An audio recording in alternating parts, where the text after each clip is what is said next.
El capítulo 12 del libro de jueces nos menciona muy brevemente los tres jueces que vinieron después de Jefté: Ibzán, Elón y Abdón. La Biblia no nos dice mucho de ellos, pero sí sabemos que en total entre los tres dirigieron a Israel por un periodo de 25 años.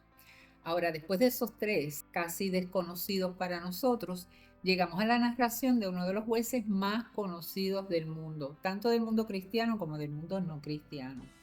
Gracias a la industria de las películas y la televisión, es probablemente uno de los jueces que más conocemos. Vamos a empezar hoy a compartir la historia de Sansón, no el personaje de las películas. Ese probablemente ya conocen bastante a través de todo lo que hemos visto en el tiempo y en el cine, sino conocer un poco el juez que Dios llamó para liberar a Israel de sus enemigos, los filisteos. Mi nombre es Ana María y les doy la bienvenida a Redes.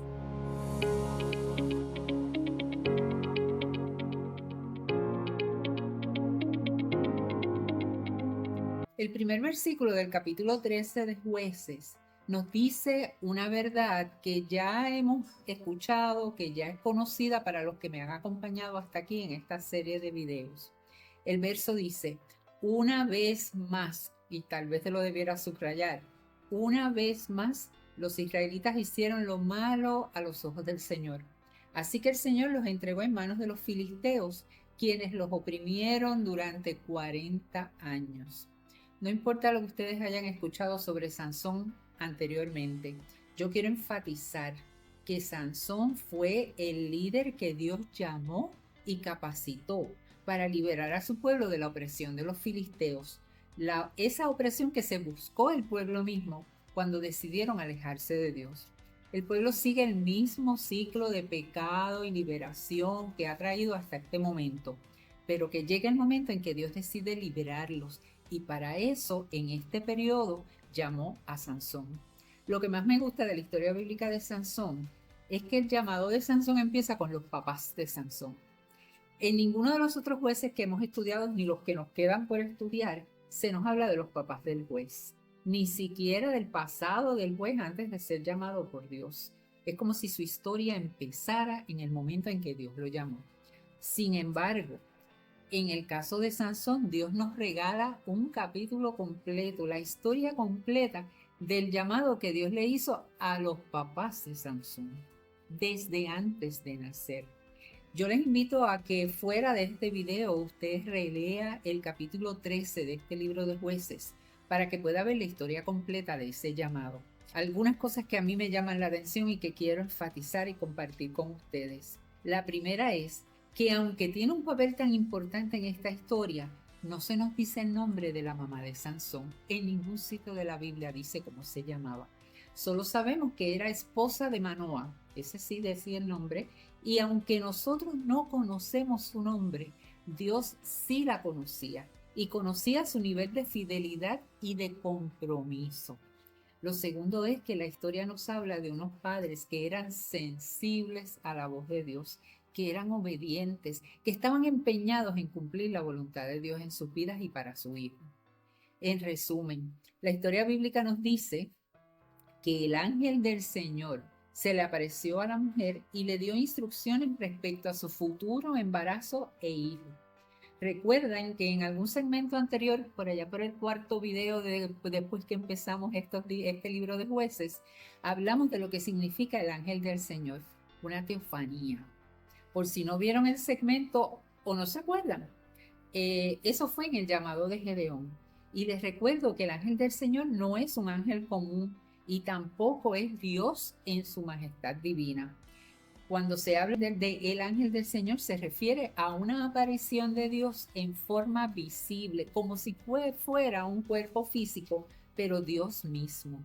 Ese evento ocurre varias veces en el Antiguo Testamento, pero muy limitadamente, muy pocas veces y solamente en ocasiones muy especiales. En otras ocasiones, la mayoría, donde se mencionan ángeles en la Biblia, esos son ángeles mensajeros enviados con misiones especiales que no son la manifestación física de Dios. Es decir, eso puede ser ángeles, arcángeles o serafines, pero son enviados, son personajes enviados mensajeros por Dios con una misión. Cuando se habla del ángel del Señor, es Dios mismo en una manifestación visible. Eso solamente ocurre en el Viejo Testamento, porque en el Nuevo Testamento no se habla del ángel del Señor, porque al irrumpir Jesús en la historia humana como Hijo de Dios y como después dejarnos el Espíritu Santo, no hace falta que Dios se manifieste físicamente porque su Espíritu ya vive en nosotros. Pero volvemos a la historia de Sansón. La mujer le cuenta el encuentro con el ángel del Señor a su esposo Manoa y este pide una confirmación. No es nada de extrañarse, mi esposa viene con una historia de que se encontró el ángel del Señor y que le dio unas instrucciones sobre un hijo y yo quiero confirmar eso. Y me encantan los versos 8 y 12 en los que Manoa siente la necesidad y la responsabilidad de preguntarle a Dios respecto a su mensaje. 2 veces Manoa pide dirección. Mire, esos versos 8 y 12 son preciosos porque dicen: entonces Manoa oró al Señor diciendo: Señor, te pido que el hombre de Dios, el ángel del Señor, vuelva a nosotros y nos dé más instrucciones acerca del hijo que nacerá.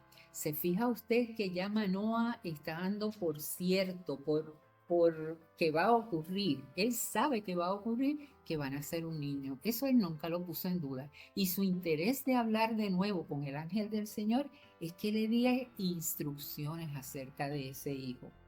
Dios le respondió a la oración de Manoa y el ángel de Dios se le apareció otra vez a la esposa mientras estaba sentada en el campo, pero Manoa, su esposo, no estaba con ella. Así que enseguida ella fue corriendo a contarle a su esposo: el hombre que se me apareció el otro día está aquí de nuevo. Y Manoa regresó corriendo con su esposa y preguntó: ¿eres el hombre que le habló a mi esposa el otro día? Sí, soy yo, contestó. Entonces Manoa, por segunda vez, dice: cuando tus palabras se hagan realidad, ¿qué reglas deben gobernar la vida y el trabajo del muchacho? Qué humildad y qué deseo de obediencia tiene Manoa con Dios. Yo quiero saber, pero yo quiero saber para obedecerte. Yo quiero saber para cumplir tu voluntad. Manoa y su esposa tenían un interés genuino y humilde de conocer el plan de Dios, y yo voy a decir con letras mayúsculas, para cumplirlo. Es maravilloso que Dios entiende y contesta nuestras interrogantes cuando son motivadas por nuestra obediencia. Qué maravilloso es saber que el ángel del Señor por segunda vez honró a la mujer, apareciéndose a ella antes que Manoa. Igualmente maravilloso es leer que esperó por Manoa. El Señor tiene un plan y lo revela a quien Él quiere, cuando Él quiere, pero muy especialmente cuando la persona está decidida a obedecerlo y cumplirlo. La mayoría de las historias de Sansón son muy conocidas. Usted las ha visto en el cine o en la televisión. Y vamos a hablar un poco del plan de Dios con Sansón en nuestro próximo video. Sin embargo, hoy me despido con una oración de gratitud y de entrega. Hoy me despido diciéndole al Señor: gracias Dios, porque siempre tienes un plan bueno para nosotros. Y yo quisiera tener siempre la humildad de decir como Manoa: cuando tus palabras se hagan realidad, ¿qué reglas deben gobernar mi vida? Cuando se cumpla tu voluntad, ¿qué debo hacer? Y si usted está pidiéndole al Señor que le hable, que le diga, que le revele, que su verdadera motivación sea: ¿qué debo hacer para cumplir tu voluntad? En otras palabras, ¿cómo quieres que viva para que tu voluntad se cumpla en mí y en mi familia? Hasta nuestro nuevo próximo encuentro, que Dios les dé hambre de su palabra.